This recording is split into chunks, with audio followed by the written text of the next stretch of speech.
दोस्तों, तवायफ जिसका नाचना पेशा है, लेकिन एक समय के बाद वह भी अपने पैरों का घुंघरू खोल देती है।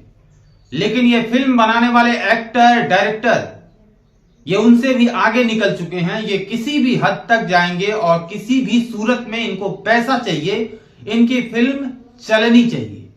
और ये बार बार किसी खास कम्युनिटी को टारगेट करते हैं, बार बार हिंदू देवी देवताओं का ये अपमान करते रहते हैं। आपने देखा एक फिल्म आई है जो भी विवाद में है, रोक लगा दी गई है, एफआईआर दर्ज हो गया है उनके एक्टर और डायरेक्टर पर। उस फिल्म का नाम है घूसखोर पंडित। फिल्म बनाने वाले कहते हैं कि दरअसल किसी की भावनाओं को आहत करना उनका इरादा नहीं था। उनका इरादा बस एक फिल्म के माध्यम से उस चरित्र को बताना था। कौन सा चरित्र है? ये बताया जा रहा है उनके द्वारा कि जो दरोगा है वो घूसखोर है। तो घूसखोर दरोगा भी तो हो सकता था, घूसखोर पंडित ही क्यों होगा? आज घूसखोर पंडित होगा, कल को कहेंगे गद्दार ठाकुर होगा, परसों कहेंगे बेईमान बनिया होगा, मुसलमान आतंकी होगा।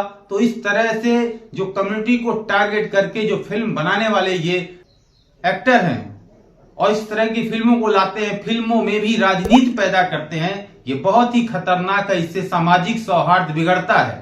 इसीलिए सामाजिक सौहार्द बिगड़ने न पाए और इन लोगों ने बिगाड़ने का काम किया, इसीलिए माननीय योगी आदित्यनाथ जी ने, मुख्यमंत्री जी ने एक्टर डायरेक्टर के खिलाफ एफआईआर दर्ज करने का निर्देश दिया है। जो 66 आईटी एक्ट, बीएनएस की धारा 196, 299, 352 और 353 बीएनएस में एफआईआर दर्ज हो गया है और होना भी चाहिए। वैसे भी देश में माहौल ठीक नहीं चल रहा है तमाम चीजों को लेके, और इस माहौल में इस तरह की फिल्मों का आना एक गलत संदेश देगी, भाईचारा खराब करेगी।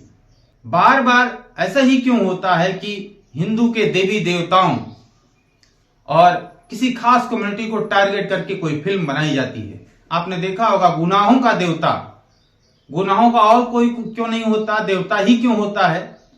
हवस का पुजारी, ये क्या है भाई? हवस का पुजारी क्यों होता है? हवस का मौलाना या पादरी क्यों नहीं होता?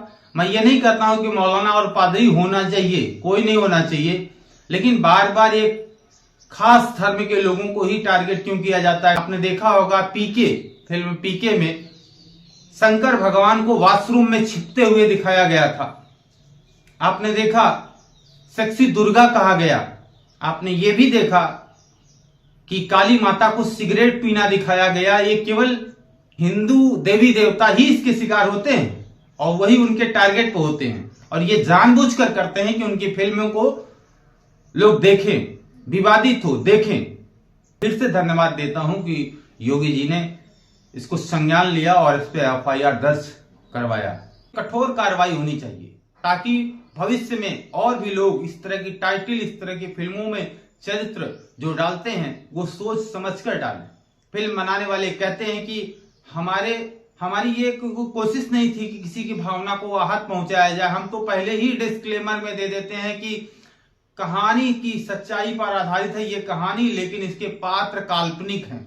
नहीं, वैसा नहीं होता है।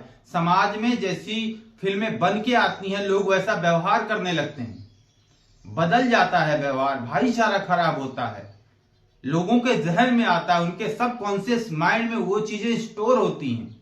जिस तरह की नफरत की बातें, नफरत के शब्द बोले और लिखे जाते हैं, इससे आदमी के ब्रेन पर सीधा असर पड़ता है। आपने देखा एक पिक्चर आई थी बहुत पहले, बहुत सुंदर पिक्चर थी, बागवान। लोग आज भी देखते हैं तो बहुत सारे लोग रोते हैं।